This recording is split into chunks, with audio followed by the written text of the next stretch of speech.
Watts happening? What's happening with Krish జాగర్తో ఏదో action cinema చేసావు అంట, చాలా వైల్డ్ గా ఉంది. ఫుల్ అవును, అదే చెప్పాను. ట్రెండింగ్. ఇప్పుడే అదే అన్నాను, the amount of violence and ఇంకా after Baahubali Arundhati now this one. అంటే ఇలాంటి కాదు, నేను తప్పితే ఇంకెవరిని పడతారు, వాళ్ళకి వేరే ఆప్షన్లు ఉండవుగా. నేను చెప్పాను లేదు, అదే చెప్పాను నేను, లైక్ హిట్ మ్యాన్ ఉంటారు కదా, నేను పొద్దునే చెప్పాను కృషి గారికి, నేను హిట్ ఉమెన్ అయిపోవచ్చా alternate profession.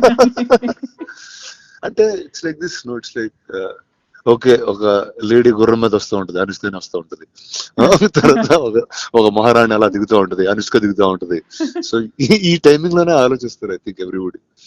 So So you have a job for life, brother. ఎందుకు వై డస్ వైలెన్స్ అలా, why do me and violence అంటే hand to hand and hand? అంటే అంటే నిజంగా వైలెంట్ పీపుల్ లోకి అది పెట్టేస్తే ఇంకా మళ్ళీ సొసైటీ తట్టుకోలేదు వాళ్ళని.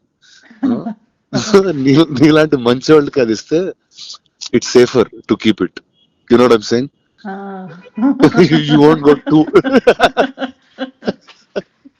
You won't go too off. ఇప్పుడు అలాంటిది చిన్న క్రేజీ ఎవరిలో చేతులు పెట్టారు ఇంకొకటి, అంతే. నాకు ఒకటి అనిపించింది,